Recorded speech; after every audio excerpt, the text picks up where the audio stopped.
is HIMYM Superfans. Hello, James Hamilton. Hello there, Chris Venezia. What do we got? Yeah, this is a podcast. This is the show where we talk about the CBS comedy How I Met Your Mother. And there will be spoilers. Yes, we are not only going to spoil plot points for season 2, but the entire series. And other things, if we can manage to ruin those as well. Yes, we will spoil the World Series 2016. Right, yes. So there's your one alert. Yeah. Stop listening now if you haven't watched the World Series of Baseball this year. Yes. So tonight we're watching Lucky Penny. It is episode 15 of season 2, directed by Pam Fryman. Oh, she started directing again. Yeah. So she's back from probation. Yeah, if she actually has a funny Lucky Penny story too, but she only tells her very close friends. No, okay. Yeah. That's why. Yeah, we're not on that list. No. This one's written by Jamie Ronheimer, who's, you might see his name as producer or executive or story editor. He shows up a lot. So, guest stars none. Okay. There's the ticket attendant. The two of them. There's the lady and then the guy. Meredith Scott Lynn as Phyllis, John Rosenfeld as Guy, and Kelly Perine as Fred. So we'll find out who all of those people are. Yeah. So this episode taught me that all you need to do to run a marathon is just start running, and then you don't stop running until you've made it to the finish line. Yeah, that's true. So no training required. You start running, and you just don't stop. Yes. When you want to stop running, you just keep going. That's exactly You true. don't stop. Even if you want to, you just don't. Yes. Okay. It's Barney is simplifying the idea if you make the decision to continue to run. Mm-hmm. It's Barney living out the infinite timeline trump card that I play whenever I get in an argument. That I can't win. It's like, well, in an infinite timeline, all things are possible. So. Okay. So that's my way of saying I'm just gonna bail. Okay. Yes, I got you. I like it because Barney is funny then in this episode because he does I don't have to train, and he does the marathon. Like, I can't believe that you did that without training. But it turns out that I'm guessing his legs probably felt like they were filled with battery acid, and he just kept running, and so the next day his legs don't even work. Right? Yeah, not even the next day. It's like immediately after he finishes, he sits down, and he can't move. He can't get up for a pregnant lady. Right. Can't get up for the gangsters. I'd see at that point I would have at least slidden out onto the floor. I know subway floors are probably like the most disgusting thing ever, like even more so than an airport floor. But I don't know, the old lady, the pregnant woman, and then the kid on crutches. If I couldn't walk, I probably would have just tried to slide out onto the floor. Maybe Barney has great cardio skills, but shit upper body strength, so he couldn't even do the monkey swing out the door onto the platform. Right. To at least become stationary so that Ted had a better chance of finding him. Right. Instead of getting tackled by that policeman. Yeah. Or subway security. I don't know that you can tell from the angle what the person... It's a person of authority. Yeah. And he couldn't, I guess, pull himself up with a pole to even get to the hangy ropes. You're talking about like the monkey bars. Yeah. That kind of thing. So, yeah, I don't know, it's funny because Barney's a funny guy. That's why he's in this episode. Yeah. He's not doing a whole lot serious, but that's good stuff. Hey Neil, for this episode, for the second half, don't use your legs. Mm-hmm. Yeah, and he does it. No problem, Pam. Yeah, and he makes it very funny because he's like sliding around. He actually is on the floor, like writhing around. Yeah. Like trying to get things to work. Marshal in this episode, I thought was it was funny. It was funny how he was almost not in it if they didn't have his story be like that he was going to run the marathon. Otherwise, there would have been no point to him even showing up for this episode. Well, they got to have their cake and eat it, too. They got to have their Rocky montage training episode and their Barney is a superhero with ironic and tragic consequences.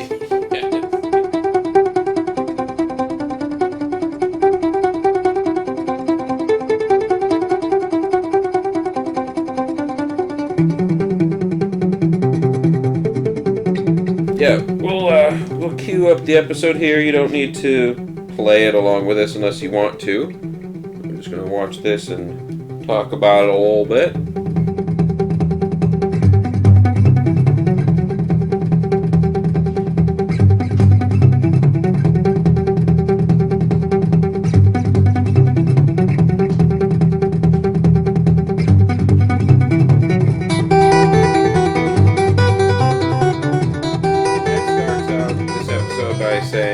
Destiny this and destiny that. I don't know. It's kind of funny because like his destiny it'd be easier for him to find the mother if he doesn't do anything at all. Like at least in this episode, like going to Chicago would have possibly made him not meet the mother. So to continue on his destiny plan, all he needed to do was continue doing what he was already doing, and not deviate, not change things.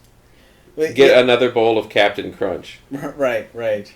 It isn't really revealed at the beginning of this episode that Ted is interviewing for a position that doesn't require relocation to Chicago. And it only becomes clear at the end where he says, well, it's a good thing I didn't get that because the guy who interviewed for that had to move. Right, yeah. But they don't make that clear at the beginning, so it immediately brings into questions like, how cool is Robin in this relationship now that, oh, I'm gonna fly over to Chicago, just whatever, come join me. There's this place called Gonzales. Right. Yeah, she seems really, really comfortable with herself and with the relationship, that it doesn't bother her. I know you're saying that at first Ted doesn't think that he has to move to Chicago. But in the back of her mind, it's got to be at least in somewhere in there like that.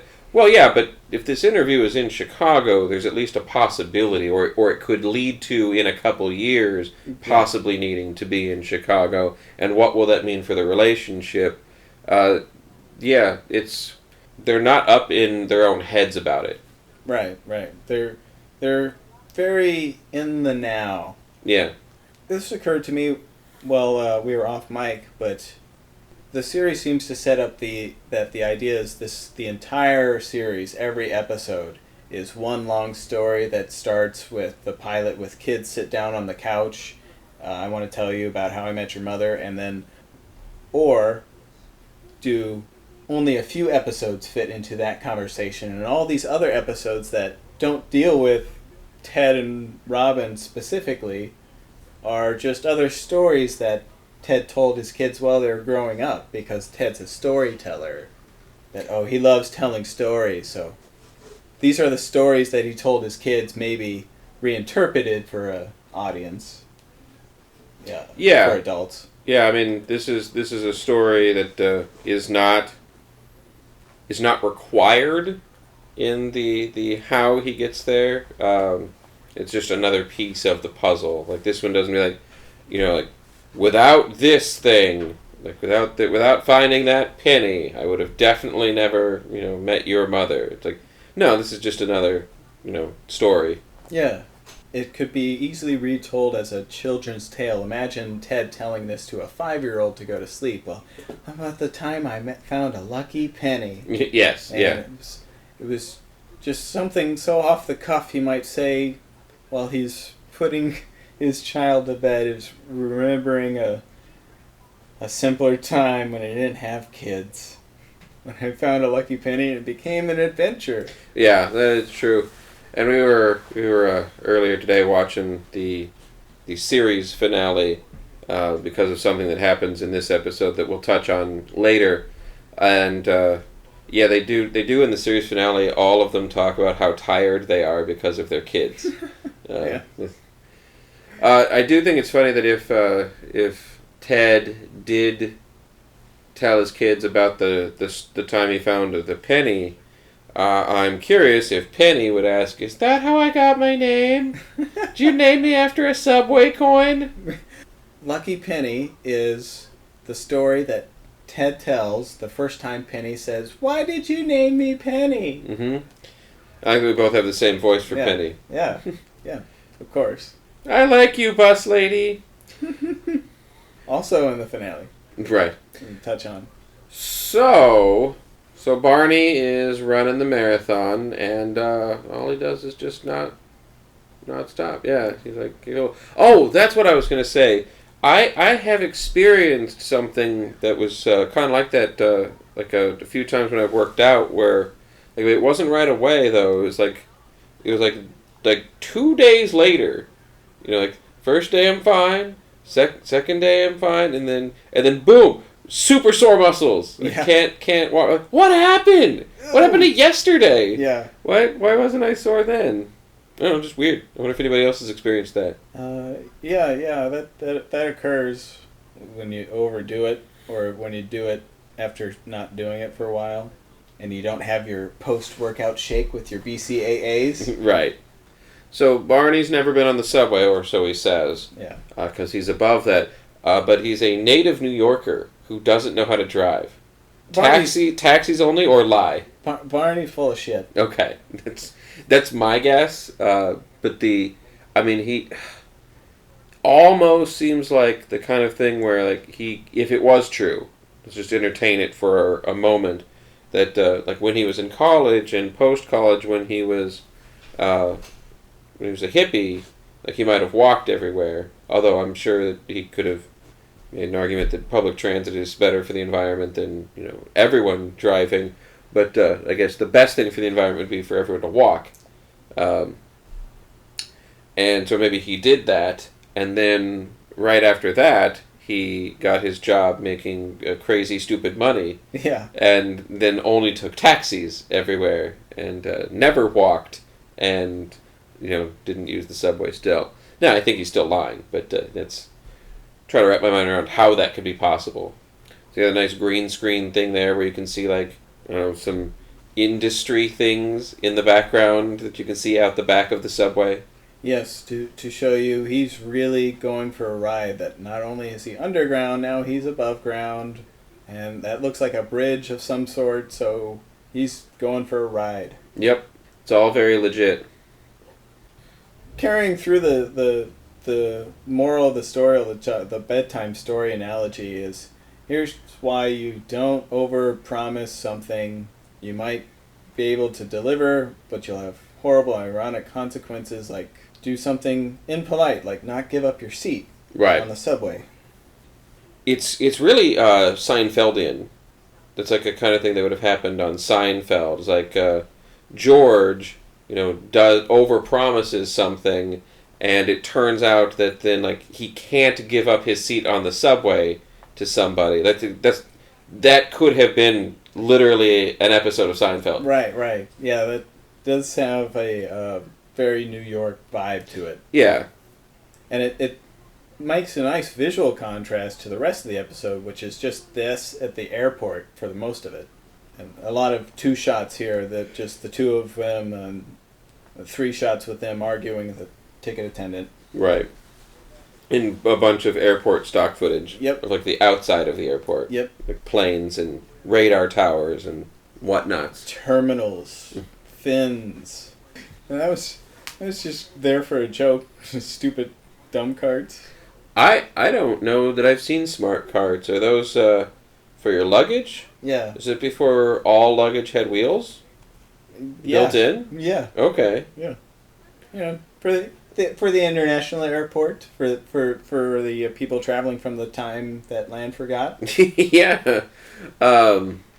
I think I might have only flown post needing a cart. Or if you have like a family for $1.25 or whatever it costs, you could put all 5 suitcases. Okay. On the cart. Yeah, that makes sense. I thought you were going to say put your kid in there. Or that. You have a family, just put your kid in there and push him around. A stroller. Yeah, it's kind of like a stroller, but you can rent it, because I'm not picturing a whole lot of strollers at the airport, because, I don't know, I don't remember. I guess they do. And then they check them under the plane, then it comes out with the luggage. Yeah, So Lily doesn't really think that this smoothie thing that Marshall's blended is a good idea, but he drinks it anyway.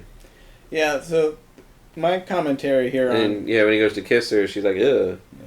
Yeah, so my commentary on the whole fitness montage here with Marshall is Marshall made the classic mistake of not warming up to the blended foods. You can't go all in. Right, not the first day. No. So you start with just the protein powder and milk, if that's what your digestion's used to. Right. And then move on to adding more stuff into it. There is a sort of inconsistency in Marshall's speech to himself here that is not a big deal, but is interesting to me, at least, where he tells himself that he is a robot sent from the future to win this marathon, but then later on, when they have the McGregor steakhouse that they're trying to get to, and he's like, well, I can just run that far. Yeah. He says that it's like, Marshall versus the machines, because he needs to prove that, being a human is better. He doesn't need machines to get there, to run somewhere. And in this episode, he's saying he is a machine. It's just very confusing to me. Well, yeah, he grew to hate machines, so... It's by that point. Okay. Yeah.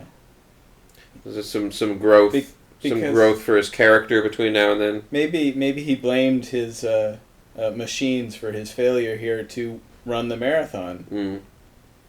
But in truth, it's Robin who ruins by interrupting Marshall as he's rubbing his nipples with Vaseline. Yeah, this scene, honestly, goes on a bit long for what it is, which is Jason Segel rubbing his nipples like it's super enjoyable. It's not that I have a problem with him doing that or anything. It's just gosh, it's not what happens on TV. Like, it's almost people don't rub their nipples for 30 seconds straight on a sitcom. Yeah, it's almost like something out of one of those Judd Apatow movies. Yeah, right, which he is in plenty of those. Yeah, that I could see it being in, and I could actually see it lasting longer than 30 seconds, but that's the point. Maybe that's actually what they're going for in this episode. Like, let's do something that's not been done before. Let's have a character rub their nipples for 30 seconds and... Yeah. We know Jason's up for it. Oh yeah, right. Just, he probably asked. What I would like to see deleted scenes for that, because I imagine he was certainly willing to go further. Right. And there's more than we could show on television. Yeah, that's right. To cut much of that recording. Yeah.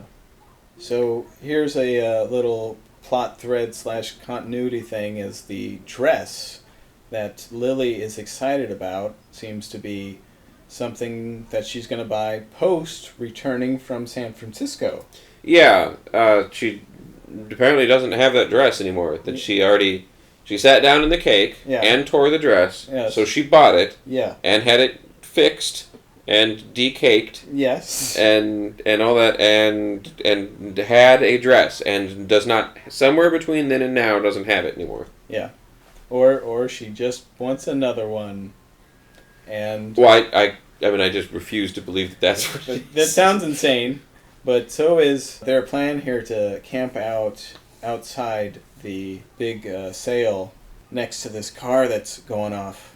We talked about this is like trying to sleep in an airport, just a public airport, not next to a car alarm, would be difficult for some people. Yeah. I think if I was going to camp out for something like this, and I would come prepared with earplugs and a face mask and a hoodie, but I don't think I could sleep on the New York City streets. That would probably be even more harrowing than sleeping at the airport, because at least at the airport you have this sort of like an understanding of you're all travel companions, like regardless of whether you're going in the same place or you know each other, you all sort of like look out for each other, like at the airport. Yeah, the social contract's a little tighter.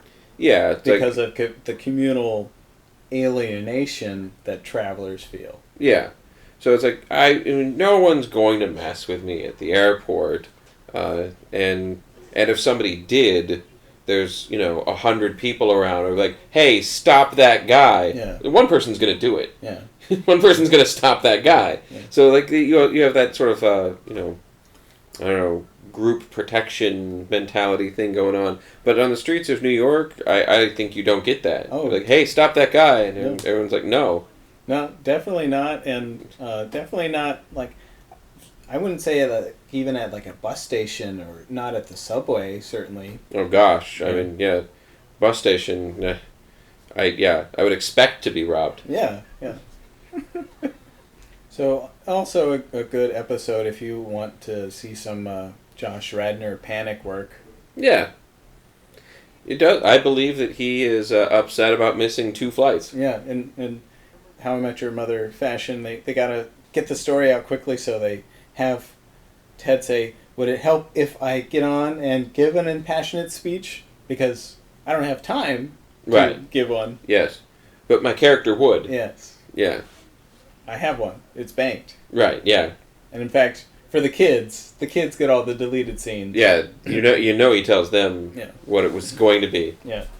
So, Ted overpromises a little. Yeah. I mean, but he delivers 2 hot dogs for $1.50. Which is not possible. Yeah. Maybe a 2 for 1 night with a coupon. But yeah, so Ted, he underpromises and he delivers. That's the moral of his story. And Marshal overpromises and he can't deliver. Yeah. Ted overthinks destiny in this episode. Yeah. Because they're going through like the list of like, if I hadn't done this, if they hadn't done that, if I hadn't done this, then we wouldn't be here in this moment. It's like for something that like he ends up needing to not do anyway. Just go to Chicago. Right. Just chill out, Teddy boy. I don't know if I remember as many posters of just sunsets with the word Mexico on it in my airport travels. No, that's not at airports, which is funny because a lot of the airport scenes have looked very realistic, and that's not one of them. Like the running through like the terminals with the screens on the walls, that all looked legit and didn't have goofy posters on the wall of Mexico. But that where you would see that kind of stuff would be at like a travel agency. Yeah. Which also barely exists anymore. Yes.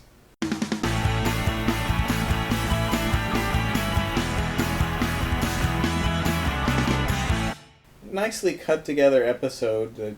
That closing shot with Barney getting robbed. They show it from outside the subway car. Yeah.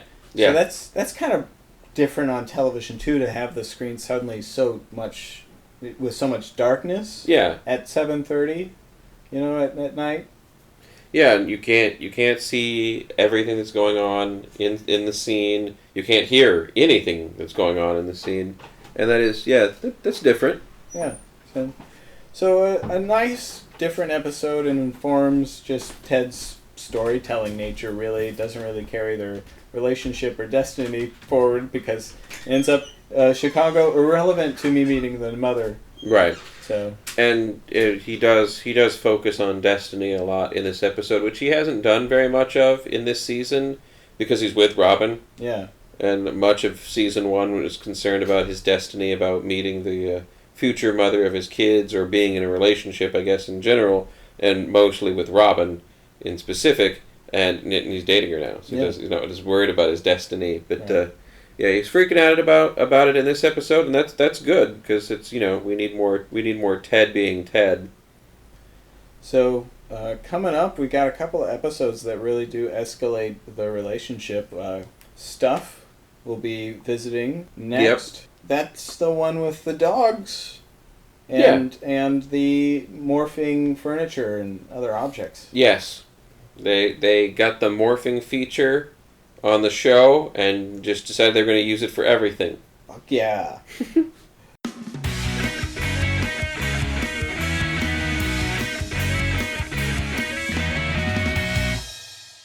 Fans can connect with us at facebook.com/group/HIMYM Superfans. We're also HIMYM Superfans on Instagram if you want to see pictures of the cutest little boy in the world. And also HIMYM Superfans on YouTube. Mm-hmm. And I'm at HIMYM _James on Twitter. Yeah, for all your tweeting needs. Yes, I'll tweet at you if you tweet at me. So mutual tweeting. Yeah, we'll tweet at each other. Yeah. So join us next week. All right, bye-bye. Cubs won. Bye-bye. Go Cubs, go.